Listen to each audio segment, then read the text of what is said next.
के लिए संक्षेप में हमारे और आप सभी का स्वागत करने का यादव नेताजी नेताजी साहब आज राम यादव जी जो इसी यहीं के हैं और बहुत देर से जिन्होंने ये बैठ करके हम लोगों को अनुशासन में सहयोग किया है, मैं मास्टर साहब से विनम्र अनुरोध करूंगा कि वे हमारे राष्ट्रीय अध्यक्ष जी को शॉल उड़ाकर सम्मानित करने का कष्ट करें।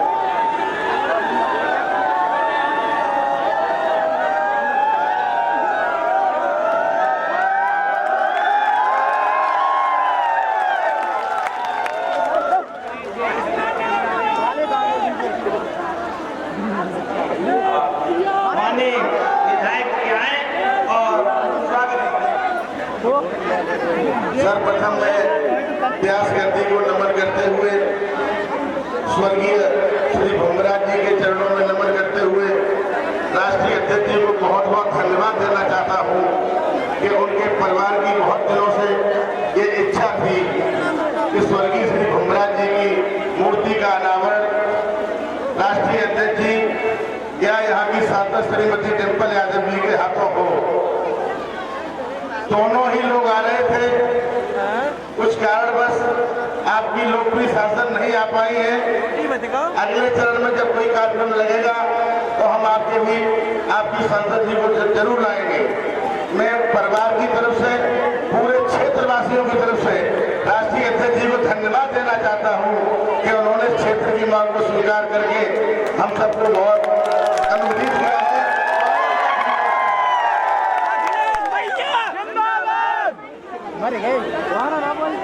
साथियों, अब मैं सीधे सीधे जिनकी आप प्रतीक्षा कर रहे हैं उनका दो पंक्तियों से स्वागत करते हुए आह्वान करना हूं। जो समूची सृष्टि का ही पक्षधर है, मनुष्यता के उस मसीहा को नमन है।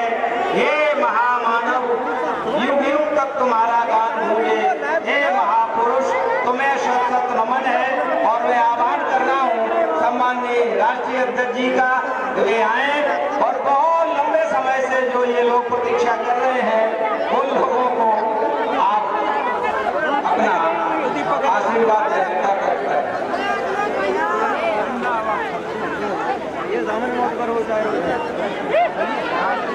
समाजवादी पार्टी माननीय अखिलेश यादव, माननीय अखिलेश यादव।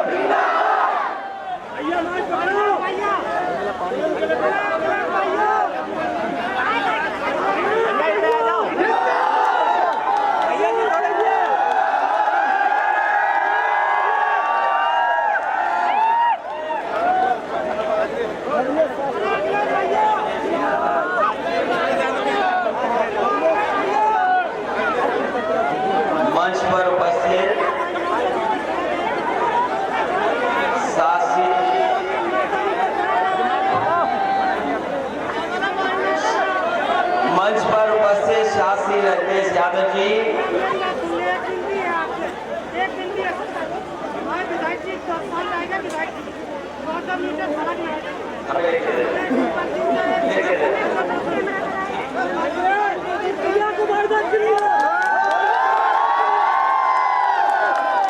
हमारे शासी जी और मंच पर उपस्थित समाजवादी पार्टी के जिले के अध्यक्ष आलोक साकी जी, पूर्व विधायक राजू, अभी चर्चा कर रहे हमारे पास से पाठक जी, मंच पर उपस्थित विधायक ब्रजेश कठेरिया जी, मंच पर उपस्थित आदरणीय केसी यादव जी, पूर्व जिलाध्यक्ष जी आदरणीय अजब सिंह जी, प्रधानाचार्य आदिराम यादव जी, महिला सभा की जिलाध्यक्ष और सुमन से लेकर के बाल साहब जी से लेकर के सभी हमारे समाजवादी पार्टी के सम्मानित जिनके कार्यक्रम में हम और आप लोग शामिल होने आए हैं। स्वर्गीय भूमिराज सिंह यादव जी की मूर्ति के अनावरण में उनके परिवार के बनवारी लाल जी, घनश्याम, पवन, पंकज, दाताराम जी, सभी परिवार के सदस्य, बड़ी संख्या में उपस्थित हमारी माताएं बहनें, आदरणीय बुजुर्ग, किसान भाई, नौजवान साथियों, पत्रकार बंधुओं, मैं सबसे पहले परिवार के लोगों का बहुत आभार प्रकट करना चाहता हूं कि उन्होंने इस कार्यक्रम में हमें शामिल होने का मौका दिया, जहां वो अपने परिवार के स्वर्गीय भूमिराज की जो फौज में भी रहे, उनकी प्रतिमा का नामकरण करने का मौका दे रहे हैं। प्रतिमा का जहां नामकरण हुआ है, वो प्रतिमा बहुत से लोगों को बहुत समय तक प्रेरणा देती रहेगी। आज जब हम उन्हें याद करते हैं तो उनके योगदान को भी हम लोग याद करें। मैं अपनी पार्टी के सभी साथियों का धन्यवाद देता हूं और यहाँ विशेष शास्त्री जी जो पिछले कई घंटों से बहुत महत्वपूर्ण बातें बता रहे होंगे और ये बातें सदियों से बताई जा रही हैं। जब मैं आया हूँ तो मुझे बताया कि यहाँ पर गोवर्धन पूजा के बारे में बताया जा रहा है, गोवर्धन पूजा के बारे में। और यहाँ पर जितने लोग हैं वो भगवान कृष्ण की हर लीला से प्रसिद्ध हैं। यहाँ जितने भी लोग हैं वो भगवान श्री कृष्ण की हर लीला से प्रसिद्ध हैं। देख रहा हूँ भगवान श्री कृष्ण के ही परिवार के लोग हमें ज्यादा दिखाई दे रहे हैं।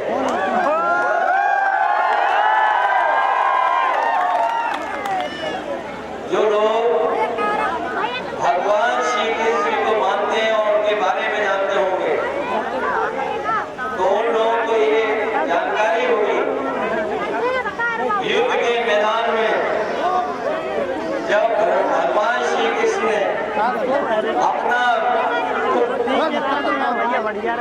जब भगवान श्री कृष्ण ने अपना विश्व स्वरूप दिखाया तो कोई भगवान ऐसा नहीं बचे जिनका उन्होंने अर्जुन को दर्शन न करा दिया। वो पहले भगवान जिन्होंने कहा कि मैं ही भगवान हूँ और जितने लोग हैं वो सब भगवान हैं, मैं ही सब में हूँ और सभी में मैं हूँ। ये हमारे भारत की संस्कृति बहुत पुरानी है, भारत की परंपराएं बहुत पुरानी है। भगवान श्री कृष्ण से लेकर के जो हमारी गाथाएं हैं बहुत बड़े पैमाने पे हम समय पर सुनते हैं और ऐसी भी तमाम परंपराएं हैं जो एक पीढ़ी से दूसरी पीढ़ी चली आती है। नई पीढ़ी के लोग उतनी न समझ पा रहे हो, लेकिन कई ऐसे हमारे समाज के और लोग संगीत में चीजें हैं जो सदियों से चली आ रही है, एक पीढ़ी से लेकर के दूसरी पीढ़ी तक ले जो लोग फाग सुनते होंगे।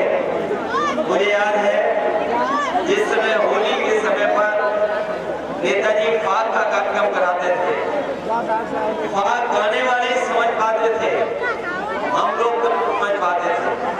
इसलिए नई पीढ़ी के लोगों से मैं कहना चाहूंगा, यहाँ हर हाथ में मोबाइल है और हर समय व्हाट्सएप और तमाम सोशल मीडिया की चीजों पे आप लगातार नजर रखते हैं, रील से लेकर के तमाम चीजों को समझते हैं। हो सकता है पुरानी पीढ़ी को ना पता हो, लेकिन नई पीढ़ी अलग है, नई पीढ़ी को चीजों को समझती है। मुझे उम्मीद है कि इस तरह के कार्यक्रम जो हमारी संस्कृति से जोड़ते हैं, हमारी परंपराओं से जोड़ते हैं, हमारे जो पुराने बुजुर्गों के जो बुजुर्गों ने हमें दिया है संस्कृति, वो हमें उससे जुड़ने का मौका मिलता है। यहाँ जितने लोग हैं वो राजनीति को समझते हैं, राजनीति हमें कहाँ तक पहुँचाएगी, कहाँ तक लेकर के जाएगी। मैं अभी सुन रहा था अपने साथियों से, जब मैं मंच पर आया तो बहुत सारे लोग नेताजी को लेकर के नारा लगा रहे थे। हम जितने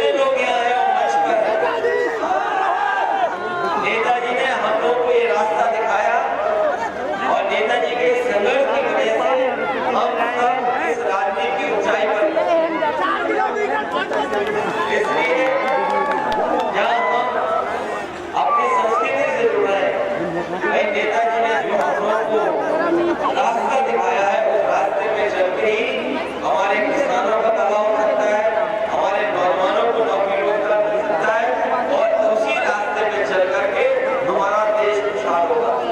आज हम लोग इतने इकट्ठे हैं, आज जो लोग नारा दे रहे हैं घर घर नल, वो भूल गए कि हर घर एक रोजगार बैठा हुआ है। जो लोग कह रहे हैं कि घर घर नल, उन्हें याद करना चाहिए कि घर घर भी रोजगार। इतने दिनों से इनकी सरकार चल रही है, बताओ नौकरी और रोजगार कितनों को मिला है? अभी तक इस सरकार ने केवल नौकरियां छीनी है, रोजगार नहीं दिए हैं, नौकरी के अवसर नहीं पैदा किए। और जिस तरीके से सपना दिखाया था उन्होंने कि हमारा किसान खुशहाल हो जाएगा, यहाँ जितने लोग खड़े हैं सब खेती से जुड़े लोग हैं, खेती बाड़ी करते हैं, अपने खेतों को अपने खेतों में पैदावार करते हैं। इस सरकार ने कहा कि हम किसानों की आय दोगुनी कर देंगे। यहाँ किसान भाई हैं, बताओ कितनों की आय दोगुनी होगी? अगर महंगाई की तुलना करें, महंगाई से और अपने कमाई से तुलना करेंगे तो आज खेती करना किसान के लिए घाटे का सौदा हो रहा है। और जिस तरह महंगाई बढ़ रही है, ये हमें खुशहाली नहीं लाएगी। महंगाई बढ़ने से हम और गरीब होते चले जाएंगे। जिस तरीके से महंगाई बढ़ाई जा रही है, चाहे वो डीजल की हो, पेट्रोल की हो, बिजली की हो, खाद की हो, या चाहे ट्रैक्टर की हो, ट्रॉली की हो, या एसी लगा करके चीजों को महंगा किया जा रहा है, उससे खुशहाली नहीं आएगी, उससे गरीबी बढ़ेगी। ये सरकार जो सत्ता में है वो गरीबी बढ़ाने वाली सरकार है। जो लोग सपना दिखा रहे थे $1 ट्रिलियन इकोनॉमी बनाएंगे, ये अंग्रेजी में इसलिए बोलते हैं जिससे हमारे गांव वाले न समझ पाए। ये $1 ट्रिलियन, आपको याद होगा हमारे मुख्यमंत्री 46 में 56 बोलने वाले मुख्यमंत्री जी, वो कह रहे थे $1 ट्रिलियन इकोनॉमी बनाएंगे। वो इसलिए बोल रहे हैं कि हमारे गांव के लोग समझ नहीं पाए $1 ट्रिलियन क्या होता है। बताओ $1 ट्रिलियन क्या होता है? इसी तरह उन्होंने कहा कि कानून व्यवस्था में जीरो टॉलरेंस इसलिए बोल रहे हैं कि हमारे गांव के लोग समझ नहीं पाए जीरो टॉलरेंस क्या है। फिर कहते हैं इसलिए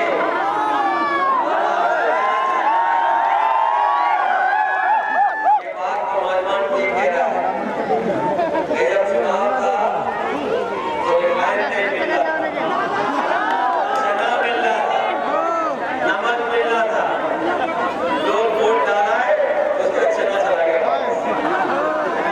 ना रिफाइंड तेल मिल रहा है। और जो नई भर्ती की है सरकार ने, जो ट्रैफिक व्यवस्था को देख रहे हैं, किसी सड़क पे चले जाओ, आज ट्रैफिक व्यवस्था सांड के हवाले कर दिया, जानवर के हवाले।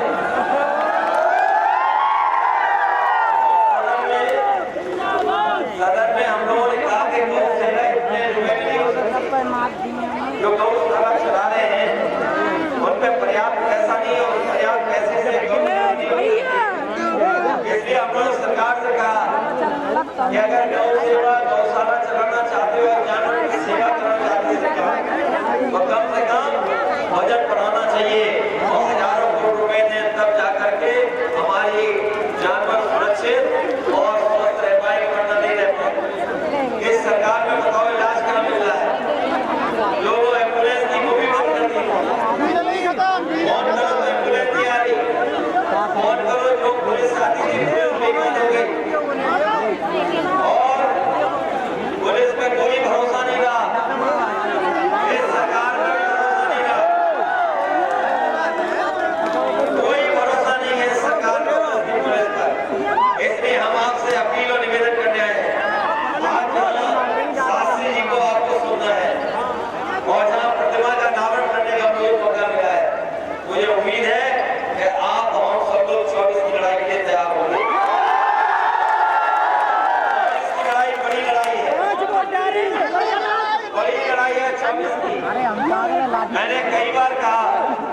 कि ये बीजेपी लोग 2014 में यूपी से आए थे, तो 2024 में यूपी से बाहर चले जाए और इनका 10 साल का हिसाब किताब लगाओ। ये बड़ी बड़ी गारंटी की बात कर रहे हैं कि ये गारंटी वो गारंटी।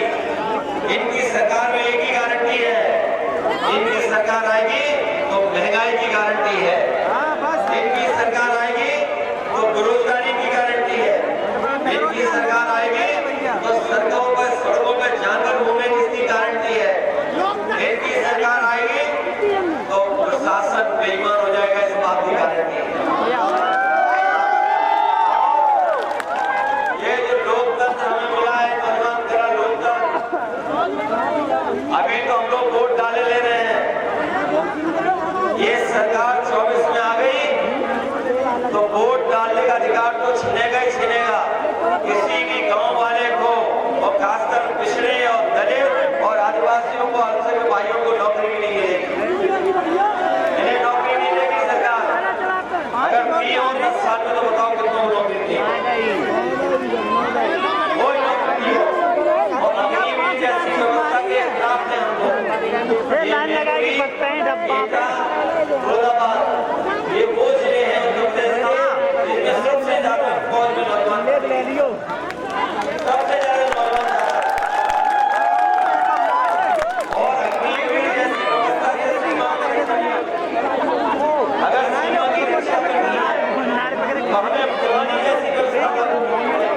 जब तक हमें पक्की नौकरी नहीं मिलेगी और पक्की नौकरी नौजवानों को नहीं देंगे, पक्की नौकरी देकर के भर्ती नहीं कराएंगे, तब तक हमारी सीमाएं सुरक्षित नहीं रह पाएंगी। अगर सीमाएं सुरक्षित चाहते हैं तो हमारे नौजवानों को पक्की नौकरी देकर